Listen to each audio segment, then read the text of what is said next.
Dan Runde, thank you for coming on. You're a senior advisor at the Center for Strategic and International Studies, and you've just returned from Ukraine. What was the most significant thing that you observed during your trip there? Thanks for having me, Jacob. I'm thrilled to be on TvAbraham. It was my sixth trip to Ukraine since the war. At CSIS, I ran a reconstruction commission for several years. I'm also on the board of a U.S. government-sponsored investment fund for Ukraine and Moldova called the Ukraine-Moldova America Enterprise Fund. But I'm also been doing some consulting work for a really well-regarded Big Four consulting firm. So I have a number of hats that I wear and when I think about and work on Ukraine issues. This trip, I met with a number of folks related to the defense technology sector. I think that there is very likely going to be a corollary to President Trump's minerals deal related to defense technology. So this would be Ukrainian innovations would be picked up by the U.S. Defense Department? Is that what you're thinking? Or I hope so. By the Europeans as well? So I think sadly, Ukraine has been the test bed for the future of war. And I think we can't underestimate how significant the innovations have been at the cost of a lot of lives and a lot of misery. It's very sad and it's an awful situation, and we should all hope for the war to end soon. The defense technology has accelerated innovation upon innovation on a very fast pace. So the sorts of innovations that you might see in peacetime in the United States or in Europe that takes 20 or 25 years is taking 6, 8, 12 weeks. So they're innovating a combination of technologies and approaches and tactics that they're having to respond to as the adversary, in the case of Russia, responds to sort of their approaches on drones and how they communicate, et cetera.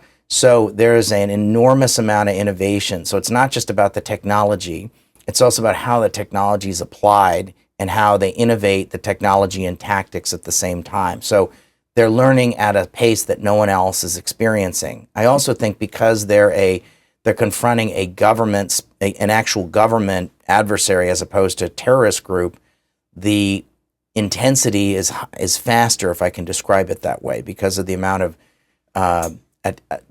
attacks and the amount of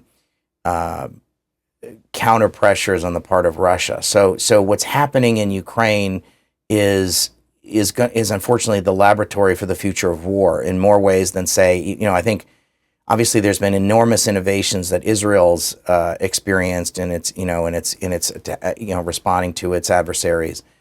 But because Ukraine is facing directly a government adversary, the level of innovation is far faster. The other thing about Ukraine is their economy historically has been hands, brains, and grains. Manufacturing, technology, and agriculture. In peacetime, we will add drones, rocks, and movies. Defense tech, oil, gas, and minerals, and the creative economy.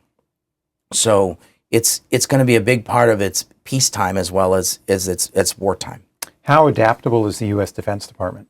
Not at all. It's hidebound and arrogant. And so I think to some extent they're having a hard time accepting that how can teeny Ukraine have something to teach us? So I think they don't explicitly say that, but there's a little bit of an assumption of that. The other thing is our procurement systems are very out of date, and oftentimes we're procuring technologies for the last war. And so we have to think about, I think there's been some movement in the technology world and some of the defense innovators outside of the Defense Department who are looking to change that approach. And so I think we have, in the Congress and in the Trump administration, a willingness to look at changes. But I think Ukraine's innovations, if adopted properly, would really help the United States. The other thing is there are going to be a lot of solutions that Ukraine is offering that are going to be really important for Taiwan, potentially really important for Israel, certainly important for the Baltic states. Are you referring mainly to drone technology or to something broader? Well, I think this is the right question to ask because there's 1,500 companies in the Ukrainian defense tech sector. It's going to be something like 2% of the GNP of Ukraine, not the purchases and the procurement of weapons, but the actual, the industry, if you will. The intellectual property. The intellectual property. Some of it's about engines. Some of it's about like electric engines. Some of it's about gyroscopes, non-GPS navigation, because the Russians can spoof GPS navigation. So there's also fiber optic manufacturing, because some of these are not radio controlled. They're controlled by actual fiber optic controls. Some of it's about secure communications. Some of it's about certain forms of, there's also things like artillery pieces being manufactured now in Ukraine. You're seeing certain forms of land-based transport vehicles. You're seeing sea vehicles as well.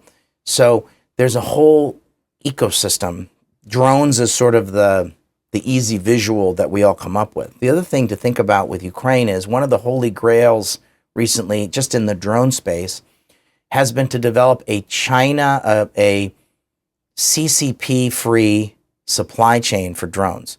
Ukraine in the last 6 months is the first country in the world to develop a CCP-free supply chain for its drones. So they have the manufacturing capacities and know-how to produce all the things that you would need without relying on the Chinese Communist Party.